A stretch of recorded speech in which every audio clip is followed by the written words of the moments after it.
12 मई को शुभेंदु अधिकारी और असम के मुख्यमंत्री हेमंत बिश्वा शर्मा की गले मिलते ही फोटो वायरल हुई थी, जिस पर हेमंता ने लिखा था बुरे दिन। उसके आगे उन्होंने लिखा कि आप जानते हैं कौन, और साथ में शुभेंदु अधिकारी को टैग किया। और इसके बाद शुभेंदु अधिकारी ने भी तुरंत जवाब दिया था। उन्होंने लिखा, मुझे लगता है इस बात का अंदाजा लगाने के लिए कोई इनाम नहीं होगा। उन तस्वीरों का संदेश क्या ऐसे मिल रहा है? I have a border constituency. Who wants to live in India now? I have Kushtia on the other side and Nadia. The GDP, the health indicators, and a lot of things in Bangladesh are actually better. Please let Narendra Modi and Amit Shah get this out of his head that the whole world wants to come and live in India. देश में जो कोई भी बांग्लादेशी घुसपैठ को बेकार का हुआ बताता है, उसे महुआ मित्रा की कृष्णानगर लोकसभा सीट से सिर्फ 100 किलोमीटर दूर उत्तर 24 परगना के हाकिमपुर बॉर्डर पर बैठे इन घुसपैठियों को देखना चाहिए, जिन्हें अक्सर कई राजनीतिक दल और नेता अपने राजनीतिक फायदे के लिए झुठलाते हैं। हाकिमपुर चेक पोस्ट है। इस चेक पोस्ट के उस पार बांग्लादेश है। बांग्लादेश का सातखीरा डिस्ट्रिक्ट है और सातखीरा डिस्ट्रिक्ट में इन्हें भेजा जाएगा।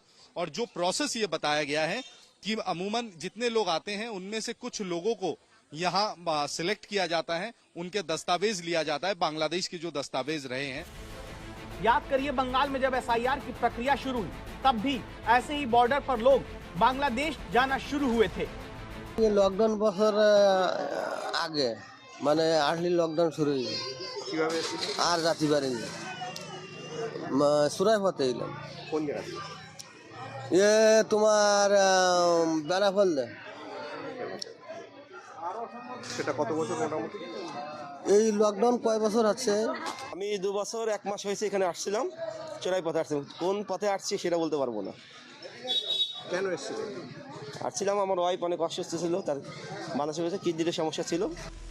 तब डर था, लेकिन कुछ दिन का।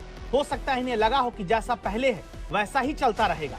जैसे ये बांग्लादेश जाकर पश्चिम बंगाल में रहते आए हैं, रहते रहेंगे। लेकिन बीजेपी न सिर्फ सत्ता में आई, बल्कि शपथ लेने के 20 दिन से कम वक्त में ताबड़तोड़ एक्शन शुरू कर दिया और बांग्लादेशी घुसपैठिए डर के मारे अब खुद ही बंगाल छोड़ने लगे। बहुत कष्ट করেছে, খুব কষ্ট করেছে। দিনেও আসা যায়, রাতেও আসা যায়। তো এখানে কি জন্য এসেছে? কাজ করার জন্য। तो बांग्लादेश से घुसपैठ करवाने का बंगाल में अवैध कारोबार चलता है, जो 9,000 रुपए की रिश्वत लेकर बांग्लादेशियों की बंगाल में एंट्री करवा देता है।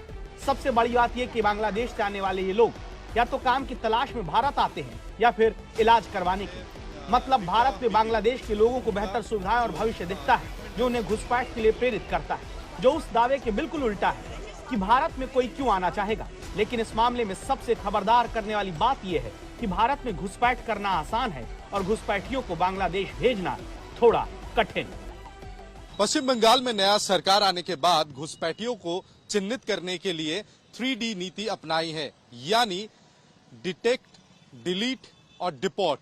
और इसी के तहत अलग अलग जिलों में होल्डिंग सेंटर्स बनाए जा रहे हैं। और इसी बीच पश्चिम बंगाल के उत्तर 24 परगना के हाकिमपुर बॉर्डर में एक बार फिर सैकड़ों तादाद में लोग जो अवैध रूप से बांग्लादेश से भारत प्रवेश किए थे, उनकी भीड़ नजर आ रही है। एक के बाद एक लोग गुहार लगा रहे हैं कि उन्हें उस पार यानी बांग्लादेश भेजा जाए।